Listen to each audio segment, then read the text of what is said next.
There's a Bektashi order inside Indonesia. It's run by a bunch of women, actually.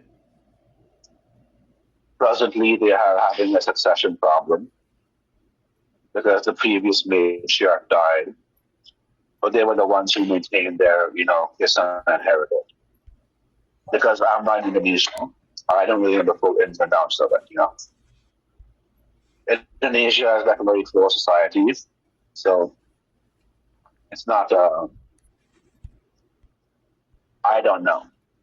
I don't have the knowledge. I don't have the.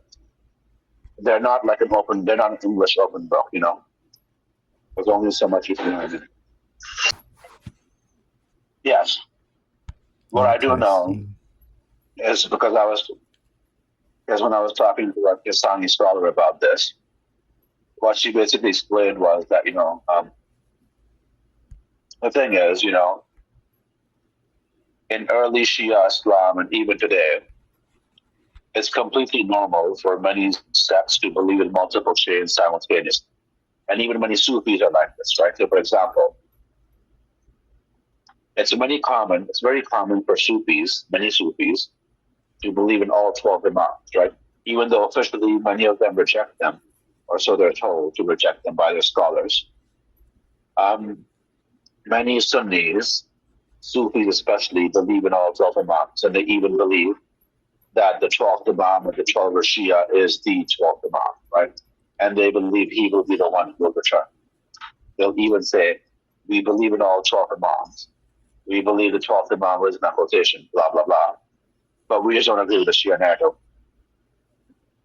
But, I mean, the Ottomans are a perfect example of 12 Sunnis. The Ottomans, depending on where you go, they had plenty of, rituals in all 12 Imams. It was Hassan Badri, I forgot his name, who made a website about this. I'd have to think the website. Yeah, but the point I was making is that in early Shiism, and even to this very day, in both Shiism and Sufism,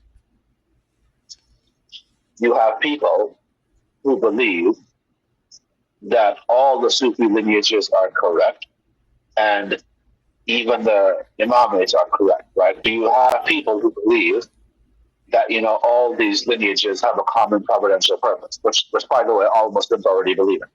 Most Muslims, minus Wahhabis, believe that all Muslims have a common providential purpose, regardless of method and intention.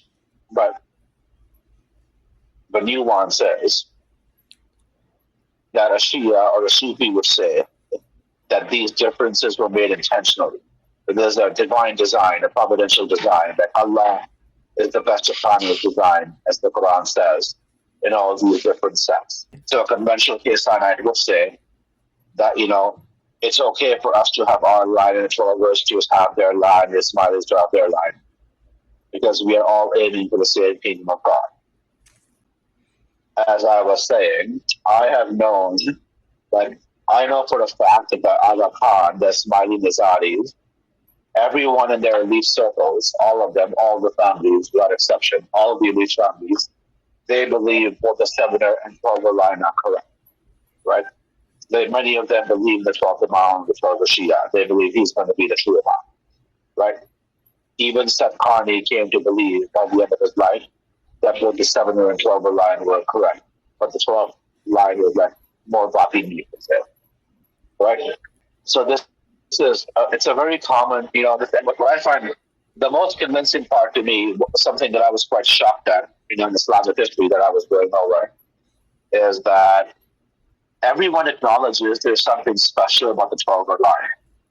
So because Sufis had many differences. There were all these Sufis that equal in one blood, right? And many of them were in sectarian competition with each other. Sometimes they fought through, they even killed each other. But all of them, every single one without exception, tried to marry their line in 12 lineage. They were trying to marry their Sayyid line into the 12 Sayyid line. And the other Imamates did the same things. The Kaysanites will try to marry their line, the 12 line. The Ismailis, both the two main sects and other ones, they have their lifetime the same. So The point is, all these various Islamic groups and whatnot, they knew there was something special about the 12 line. There was something uniquely authentic about the 12 line. So they all tried to marry their line into the 12 line. Even Zen did this much. This undercurrent of Islamic agnostics who know across the board that the 12 line is the original and true line, and every other line is only derivative of that, and only has a refractor line. Well, the thing is,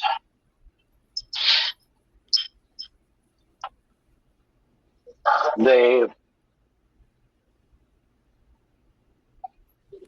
contradictions are providentially based. In the same way that you had all these diverse Gnostic sects, right? History has shown that wherever the ancient Gnostics spread, east or west, Islam was able to take over those regions with barely a fight, barely a struggle. So when Islamic Dawah came to Gnostic sects, it was able to consume them with barely any Dawah and barely any fight. This was not the way with paganism, right? When it came to paganism, it took plenty of strife to be able to, convert them. When it came to all the Gnostic regions, whether the Catars, the Bogomils, the Canaanites, and whatnot, all these regions became Muslim with barely a fight. In the Middle East, at one time, the Karaites were the majority of Jews, right? The Jews were Rabbinites and Karaites, and they were understaffed as well. Okay? The Karaites, at one point, used to be the majority in the Middle East. And over time, because of mass conversion to Islam, their numbers pretty much dwindled. Okay? The same thing happened with various Christian groups, right? The Syriac Christianity was big. The Syrian Christianity was sort of taking over the Middle East. Now they're pretty much on their way out. They're pretty much like going extinct. Even Coptic Christianity is somewhat at threat of being extinct, to the point where Coptic is now considered a disappearing language. Okay? So that's because of mass conversion to Islam with all these regions, right? Same thing with Samaritans. Samaritans used to be over 1 million during the time of Jesus. Now they're dwindled down to maybe 700 because of mass conversion to Islam, right? A lot of people don't realize that there's a very good reason why it's also a cutthroat against Muslims, because they know their history. They know their history in a way other people don't, in a way Christians don't. They know that Islam consumes the Gnostic religions faster than anything else, right? That's why all these Jewish countries like Yemen or Iraq, right, which were Jewish, became Muslim, right? That's what they're afraid of. You see something similar happening in the West, right? You have an explosion in Europe, I can tell you. There's a controversy after controversy because churches are becoming mosques all the time in Europe, right? So what happened before is now repeated today, and it's Christianity paving the way for the rise of Islam, right? Like every other Gnostic religion. In fact, even from the Eastern perspective, this is true. Check out all the humongous Buddhist regions like Bangladesh, Pakistan. These were like Buddhist territory. Indonesia had a big Buddhist thing, Buddhism is a Gnostic religion, right? Now they're pretty much all gone because of mass conversion to Islam. All the hotbeds of esoteric Buddhism, the cutthroat regions of esoteric Buddhism, became Muslim with barely a fight.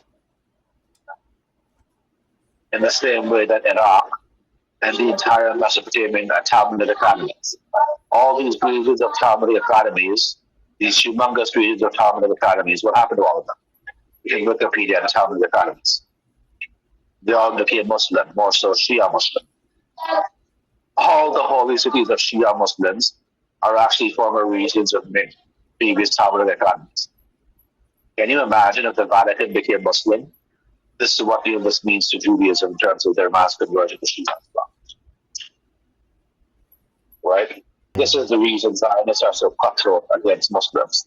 It's because they know exactly what's going to happen, and Jews and Muslims live together peacefully. We saw what happened in Yemen. We saw what happened in Iraq.